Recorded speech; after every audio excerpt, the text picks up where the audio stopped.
ਭੈਣਾਂ ਤੇ ਭਰਾਓ, ਅੱਜ ਅਸੀਂ ਕਰਨ ਜਾ ਰਹੇ ਹਾਂ ਪੋਲਿਟਿਕਸ ਦਾ ਟੌਪਿਕ ਸ਼ਡਿਊਲ, ਜਿਹਨੂੰ ਪੰਜਾਬੀ 'ਚ ਕਹਿੰਦੇ ਆ ਅਨੁਸੂਚੀ। ਸਭ ਤੋਂ ਪਹਿਲਾਂ ਆਪਾਂ ਗੱਲ ਕਰਾਂਗੇ ਕਿ ਪਹਿਲਾਂ ਕਿੰਨੀ ਅਨੁਸੂਚੀਆਂ ਹੁੰਦੀਆਂ ਸਨ ਤੇ ਹੁਣ ਕਿੰਨੀਆਂ ਹੈ ਐਟ ਪ੍ਰੈਜ਼ੈਂਟ।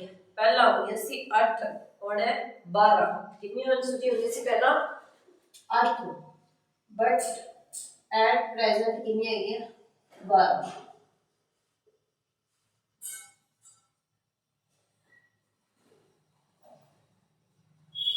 ਇਹਨਾਂ ਅਨੁਸੂਚੀਆਂ ਨੂੰ ਇੰਗਲਿਸ਼ 'ਚ ਕਹਿੰਦੇ ਹੁੰਦੇ ਆ ਸ਼ਡਿਊਲ। ਇਹਨਾਂ 'ਚ ਅਲੱਗ-ਅਲੱਗ ਕਨਸੈਪਟ ਦੱਸੇ ਗਏ ਹੈ ਕਿ ਕਿਹਦੇ 'ਚ ਵੀ status and union territory the list ਹੋਏਗੀ ਫਸਟ ਸ਼ਡਿਊਲ 'ਚ। ਦੂਜੇ 'ਚ ਦੱਸੇ ਗਏ ਵੀ ਸੈਲਰੀ ਹੋਏਗੀ, भी जैसे वाइस प्रेसिडेंट है या फिर स्पीकर है या फिर राज्यसभा लोकसभा के जो मैंबर्स है या फिर वाइस प्रेसिडेंट है, गवर्नर है स्टेट का, चीफ मिनिस्टर है, इदा के जो पोस्ट है उन्होंने सैलरी का जो एक्सप्लेनेशन है वो सैकेंड शेड्यूल से है। थर्ड से की है ओथ टेकन बाय एफर्मेशन, जिवें कि ओथ लैनी किने जिवें सोहबत चकनी है, जो चीफ जस्टिस ऑफ इंडिया बनता है या गवर्नर बनते हैं अलग अलग स्टेट्स के, सीएम बनता है, प्रेसिडेंट बनता है, वाइस प्रेसिडेंट बनता है, उदा की जो पोस्ट है उन्होंने सौ किमें चुकानी है, ओथ किमें चुकानी है, वो थर्ड शेड्यूल से दसे हुए। आप वन बाय ये सारे शेड्यूल पढ़ांगे। फर्स्ट शेड्यूल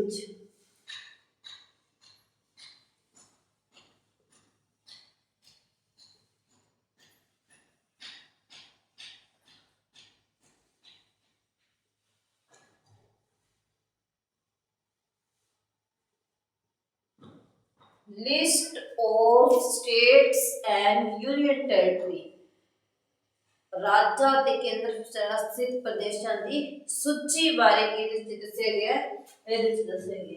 फर्स्ट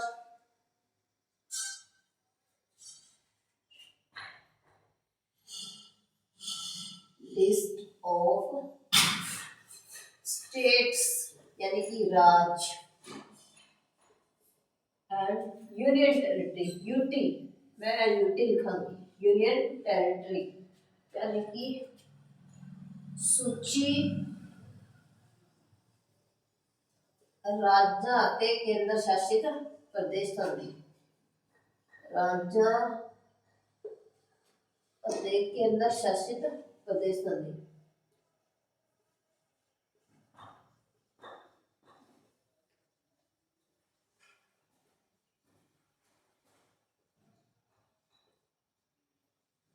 ठीक है। दूजे की दसे गया है सैलरी बारे की, प्रेसिडेंट दी, वाइस प्रेसिडेंट दी, जज हाई कोर्ट दी, सुप्रीम कोर्ट दा, चीफ जस्टिस हाई कोर्ट दी, सुप्रीम कोर्ट दा, स्पीकर हाउस दा and Rajya Sabha Lok Sabha they member the, deputy speaker, controller and auditor general, इन्हां दी जो भी सैलरी है जिद्दां भी देनी है कित्थों देनी है वो सारा एक्सप्लेनेशन अपन को सेकंड शेड्यूल च मिलता है। केड़ी अनुसूची च मिलता है? दूजी च।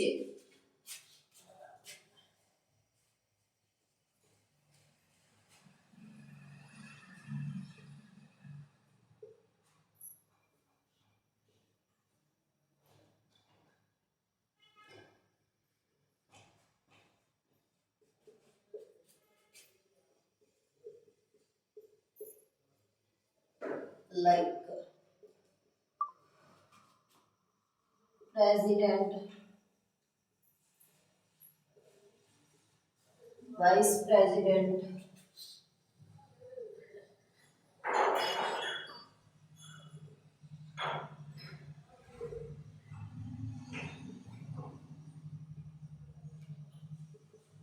judge of both supreme court, जज ऑफ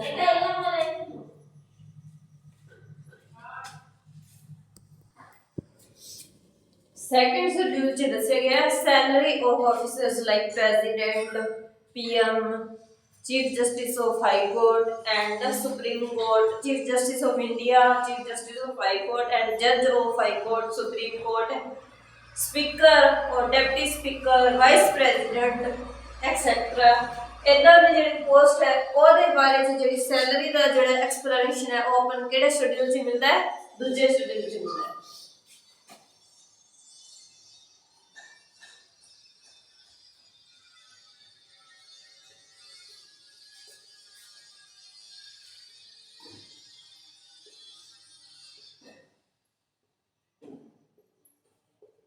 उस तो बाद हमने गल थर्ड शेड्यूल दी थर्ड शेड्यूल च दसे गया ओथ एफर्मेशन की होती है ਜਦੋਂ कोई अपनी पोस्ट ते आता जिवें प्रेसिडेंट वाइस प्रेसिडेंट जज और जो पॉलिटिकल पार्टी की पोस्ट होती है सीएम हो गया गवर्नर हो गया या फिर स्पीकर हो गया डिप्टी स्पीकर हो गया ਤਾਂ ਇਹਨਾਂ ਨੂੰ ਸਹੁੰ ਚੁੱਕਣੀ ਪੈਂਦੀ ਹੈ ਆਪਣੀ ਪੋਸਟ ਤੇ ਆਉਣ ਤੇ ਪਹਿਲਾਂ ਉਹ ਕਿਵੇਂ ਚੁੱਕਣੀ ਹੈ ਕੌਣ ਚੁਕਾਏਗਾ ਉਹਦੇ ਬਾਰੇ ਥਰਡ ਸ਼ਡਿਊਲ 'ਚ ਦੱਸਿਆ ਗਿਆ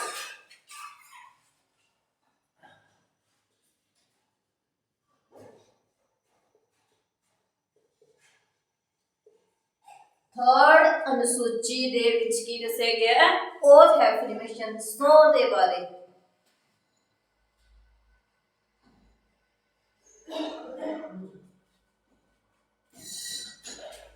ओथ एफर्मेशन ओथ और एफर्मेशन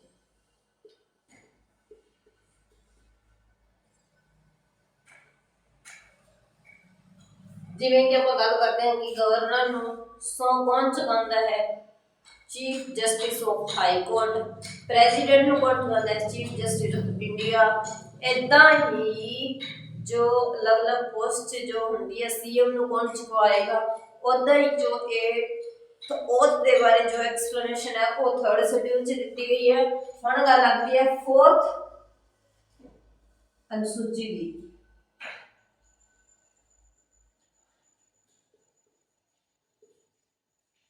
ਇਹਦੇ ਵਿੱਚ ਦੱਸਿਆ ਗਿਆ ਕਿ allocation of Rajya Sabha seats ਵੀ ਹਰ ਸਟੇਟਸ ਦੀ ਜਿਵੇਂ ਉਹਨਾਂ ਦੀ ਰਾਜ ਸਭਾ ਦੀ ਸੀਟਸ ਹੈ ਉਹਨਾਂ ਨੂੰ ਕਿੰਨੀ ਕਿੰਨੀ ਸੀਟਾਂ ਮਿਲਣਗੀਆਂ ਮਤਲਬ ਕਿ ਰਾਜ ਸਭਾ ਦੀਆਂ ਸੀਟਾਂ ਦਾ ਜੋ ਵਿਵਰਣ ਹੈ ਐਕਸਪਲੇਨੇਸ਼ਨ ਹੈ ਉਹ फोर्थ शेड्यूल यानी कि चौथी अनुसूची दे विच मिलता है क्वेश्चन आता है राज्य सभा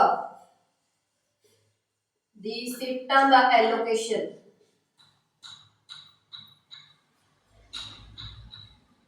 सीट्स ऑफ राज्य सभा एलोकेशन किहदे च मिलता है एलोकेशन ऑफ राज्य सभा सीट्स किहड़े शेड्यूल च आंदा है चौथे शेड्यूल दे विच आंदा है फिफ्थ और सिक्स्थ इदां दा शेड्यूल है जिहदे विच हर बच्चा कंफ्यूज ही रहंदा है कि किवें दा याद करिए जो फोर्थ फिफ्थ शेड्यूल है ओहदे च दस्सिया गया administration and control of schedule area and schedule tribe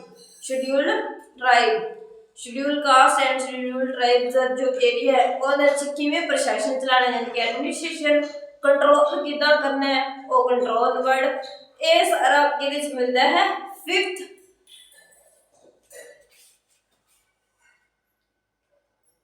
fifth schedule च मिलता है फिफ्थ अनुसूची दे विच की मिलता है administration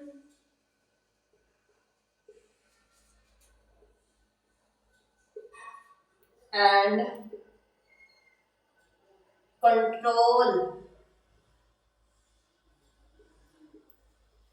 on schedule caste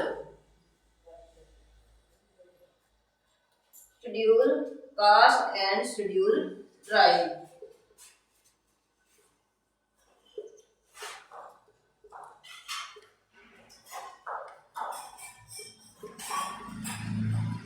schedule caste and schedule tribe ते कितना एडमिनिस्ट्रेशन कितना प्रशासन करना है कितना कंट्रोल करना है प्रशासन वर्ड यूज कर सकते थे आप पंजाबी च प्रशासन अते control on schedule caste and schedule tribes then उस तो बाद आंदा है सिक्स्थ शेड्यूल केड़ा शेड्यूल आता है सिक्स्थ तो बाद सिक्स्थ शेड्यूल आता है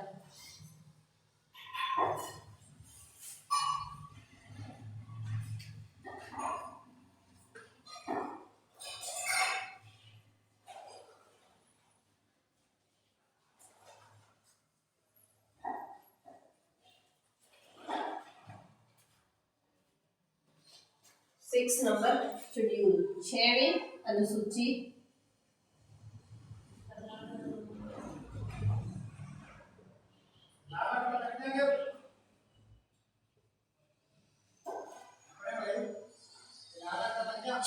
अनुसूची एडमिनिस्ट्रेशन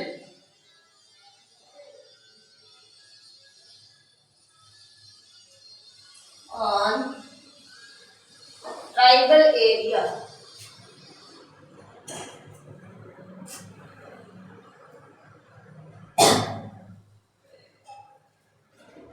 ट्राइबल एरिया ते कितना एडमिनिस्ट्रेशन करना है। ट्राइबल एरिया के लिए असम, मेघालय, मिजोरम, त्रिपुरा 4 स्टेट्स। असम, मेघालय, मिजोरम, त्रिपुरा ओदा ਉੱਥੇ ਕਿਵੇਂ ਪ੍ਰਸ਼ਾਸਨ ਕਰਨਾ ਹੈ। ਇਹਦੇ ਚ ਸਪੈਸ਼ਲ ਪ੍ਰੋਵੀਜ਼ਨਸ ਹੁੰਦੇ ਹਨ ਸਟੇਟਸ ਦਾ ਪ੍ਰਸ਼ਾਸਨ ਚਲਾਉਣ ਵਾਸਤੇ। असम, मेघालय, मिजोरम, त्रिपुरा। असम, मेघालय, त्रिपुरा, मिजोरम वगैरह मेघालय हो गए। इन्होंने स्टेट्स से किदा प्रशासन करना है वो 4 स्टेट्स च इन्होंने इस शेड्यूल से स्पेशल प्रावधान स्पेशल प्रोविजन दिते गए हैं कि इन्होंने 4 एरिया है जो ट्राइबल एरिया है इन्होंने ते किदा प्रशासन करना है ਉਹਦੇ बारे 6 नंबर शेड्यूल च दस्या गया। इस तो बाद आंदा है शेड्यूल 7वीं अनुसूची। ਉਹਦੇ ਚ ਕੀ ਕੀਤਾ ਗਿਆ powers the division distribution of power between union and states ਅਤੇ यूनियन ਦੇ ਵਿੱਚ ਪਾਵਰਸ ਦਾ ਡਿਵੀਜ਼ਨ। ਇਹ ਡਿਵੀਜ਼ਨ ਕਿੱਦਾਂ ਕੀਤੀ ਗਈ ਹੈ। ਇਹਦੇ ਵਿੱਚ 3 ਲਿਸਟ ਬਣਾ ਦਿੱਤੀ ਗਈ ਹੈ union list, state list, concurrent list. ठीक है ਉਹ ਲਿਸਟ ਟੌਪਿਕ ਆਪਾਂ ਅੱਡ ਪੜਾਂਗੇ ਕਿ ਉਹਦੇ ਚ ਕਿੰਨੇ ਵਿਸ਼ੇ शामिल है। बट याद इत्थे इन्ना करना है कि 7th अनुसूची यानी कि 7th शेड्यूल विच विभाजन है शक्तियां का।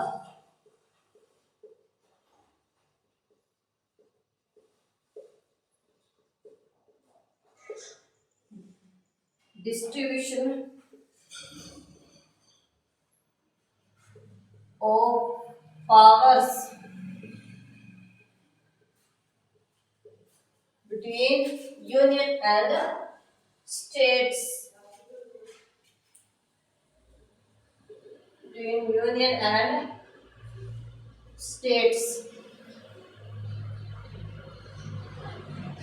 ਇਹ ਪਾਵਰ ਦਾ ਡਿਸਟ੍ਰੀਬਿਊਸ਼ਨ ਕਿੱਦਾਂ ਕੀਤਾ। ਜਿਵੇਂ ਕੁਝ ਸਬਜੈਕਟ ਹੈਗੇ ਐਜੂਕੇਸ਼ਨ ਹੋ ਗਿਆ, ਸਪੋਰਟਸ ਹੋ ਗਿਆ या एग्रीकल्चर हो गया, एग्रीकल्चर ते टैक्स हो गया। उधर ने कुछ विषय जिवें स्टेट लिस्ट च रख ले। कुछ एक विषय हो गए जिवें रेलवे हो गया या फिर कुछ होर जिवें एजुकेशन हेल्थ वगैरह हो गई। इदां दे कुछ विषय है जो जब अलग-अलग लिस्ट विच डिवाइड किए हुए हैं। उन्हां 3 लिस्ट दे नेम की है concurrent list, state list, union list. ते क्वेश्चन आंदा है कि कॉन्करेंट लिस्ट कित्थों लीती गई है ऑस्ट्रेलिया तो। उस तो बाद आता है 8th अनुसूची।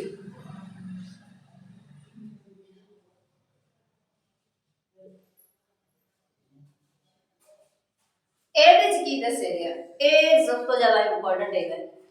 ਇਹਦੇ ਚ ਦੱਸਿਆ ਗਿਆ ਹੈ ਕਿ ਜੋ ਲੈਂਗੁਏਜ ਹੈ ਉਹ ਪਹਿਲਾਂ ਕਿੰਨੀਆਂ ਹੁੰਦੀ ਸੀ ਕਨਸਟੀਟਿਊਸ਼ਨ 'ਚ ਹੁਣ ਕਿੰਨੀਆਂ ਹੈ ਤੇ ਇਹਨਾਂ ਨੂੰ ਕਦੋਂ ਐਡ ਕੀਤਾ ਗਿਆ ਤੇ ਕਿਸ ਦੁਆਰਾ ਐਡ ਕੀਤਾ ਗਿਆ। जो पहला होंदिया सी 14 लैंग्वेज जो संविधान तो इन्होंने मान्यता प्राप्त हैगी सी।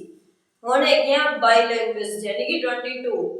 पहला हैगियां सी 14 संविधान दे विच मान्यता प्राप्त भाषावां हुण हैगियां 22। ये 14 तो 22 किदां होणियां वो भी आपां हुण इस ते पढ़ांगे।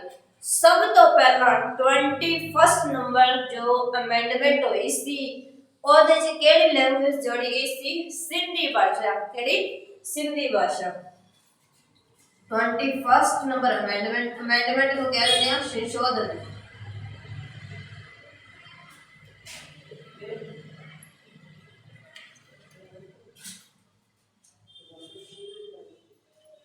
अमेंडमेंट संशोधन 21 1967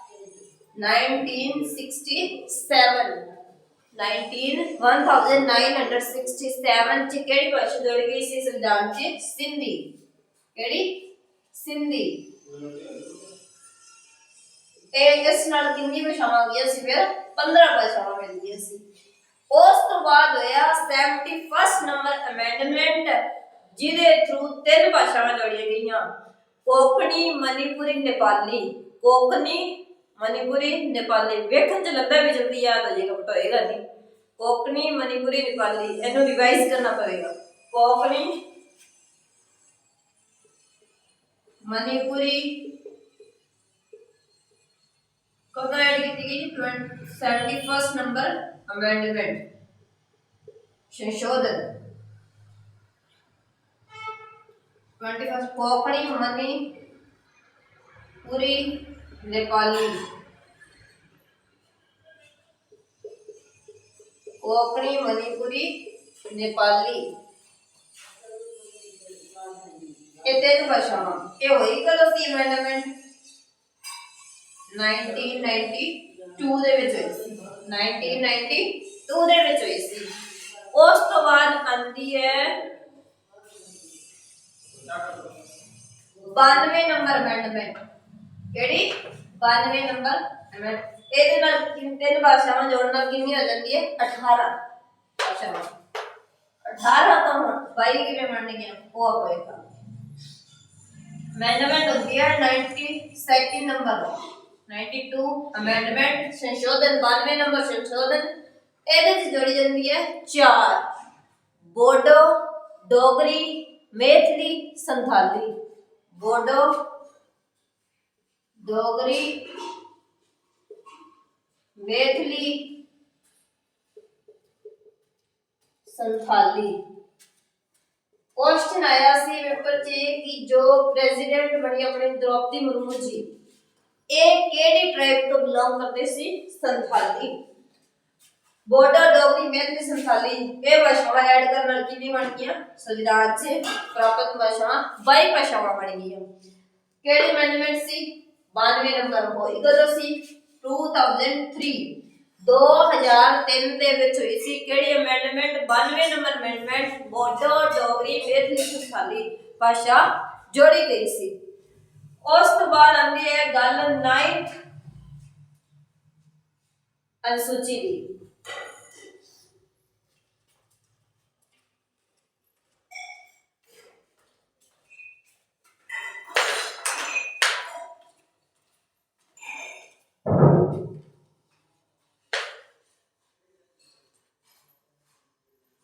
नाइन्थ अनुसूची ਇਹਦੇ ਵਿੱਚ ਦੱਸਿਆ ਗਿਆ ਲੈਂਡ ਰਿਫਾਰਮ ਭੂਮੀ ਸੁਧਾਰ ਕਿੱਦਾਂ ਕੀਤਾ ਜਾ ਸਕਦਾ ਹੈ ਉਹਦੇ ਵਿੱਚ ਕੀ ਕੁਝ ਕੀਤਾ ਜਾ ਸਕਦਾ ਹੈ ਇਹ ਕਦੋਂ ਆਇਆ ਕਿਵੇਂ ਜੋੜਿਆ ਗਿਆ ਸਭ ਤੋਂ ਪਹਿਲਾ ਅਮੈਂਡਮੈਂਟ ਹੋਈ ਸੀ ਫਸਟ 1951 ਦੇ ਵਿੱਚ ਉਹਦੇ ਵਿੱਚ ਜੋੜਿਆ ਗਿਆ ਸੀ ਲੈਂਡ ਰਿਫਾਰਮ ਕਿਹੜੇ ਸ਼ੈਡਿਊਲ 'ਚ 9th ਸ਼ੈਡਿਊਲ ਦੇ ਵਿੱਚ ਲੈਂਡ ਰਿਫਾਰਮ ਭੂਮੀ ਸੁਧਾਰ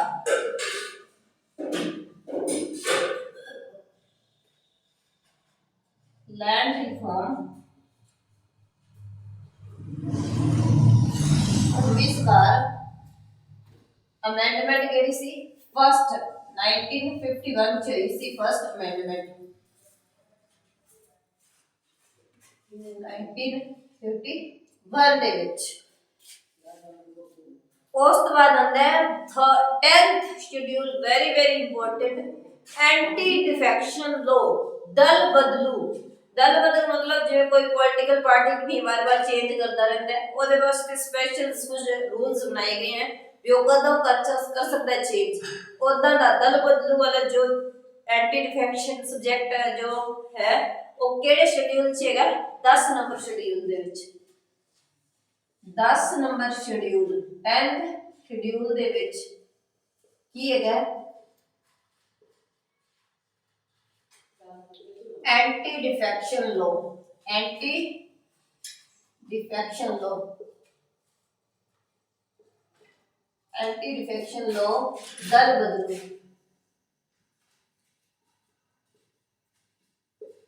दल बदलू ਇਹ ਹੈਗਾ 10 ਨੰਬਰ ਸ਼ਡਿਊਲ ਦੇ ਵਿੱਚ।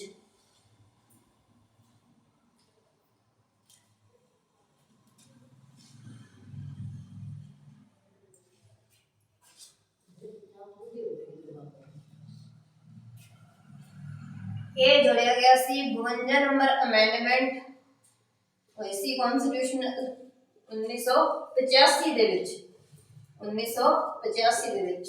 ਇਸ ਤੋਂ ਬਾਅਦ ਦੋ ਰਹਿ ਗਏ ਸ਼ਡਿਊਲ 11th ਹੈਗਾ ਜਿਹੜਾ 11ਵੀਂ ਅਨੁਸੂਚੀ ਜੋ ਪੰਚਾਇਤੀ ਰਾਜ ਬਾਰੇ ਦੱਸਦੀ ਹੈ। ਇਹਦੇ ਵਿੱਚ ਕੀ ਹੈ ਪੰਚਾਇਤੀ ਰਾਜ ਬਾਰੇ। ਇਹ ਵੀ ਬਹੁਤ ਜ਼ਿਆਦਾ ਇੰਪੋਰਟੈਂਟ ਹੈ ਵੀ ਇਹ ਕਿਹੜੇ ਕਨਸਟੀਟਿਊਸ਼ਨਲ ਅਮੈਂਡਮੈਂਟ ਥਰੂ ਕੀਤਾ ਗਿਆ ਸੀ। 73rd ਅਮੈਂਡਮੈਂਟ ਹੋਈ ਸੀ। ਕਿਹੜੀ ਹੋਈ ਸੀ 73rd ਅਮੈਂਡਮੈਂਟ ਹੋਈ ਸੀ।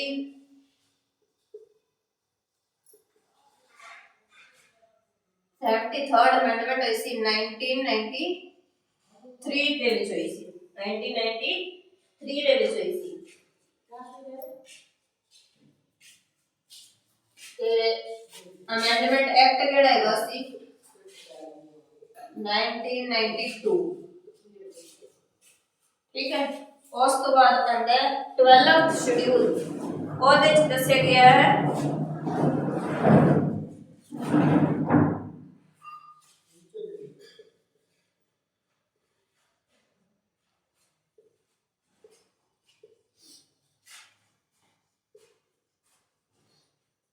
म्यूनिसिपल कॉर्पोरेशन बारे। पंचायती राज का आर्टिकल केड़ा हैगा 243 ओ तो लेके 243 ओ पी का। म्यूनिसिपल का केड़ा हैगा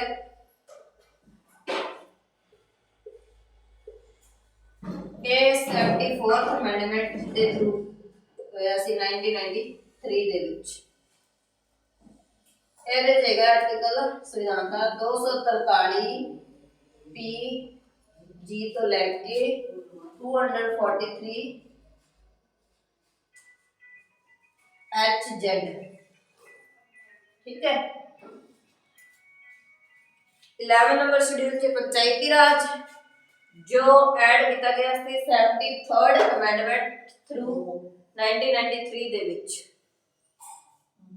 amendment schedule 74th municipal corporation add की गई थी 1993 अमेंडमेंट दे थ्रू। Thank you.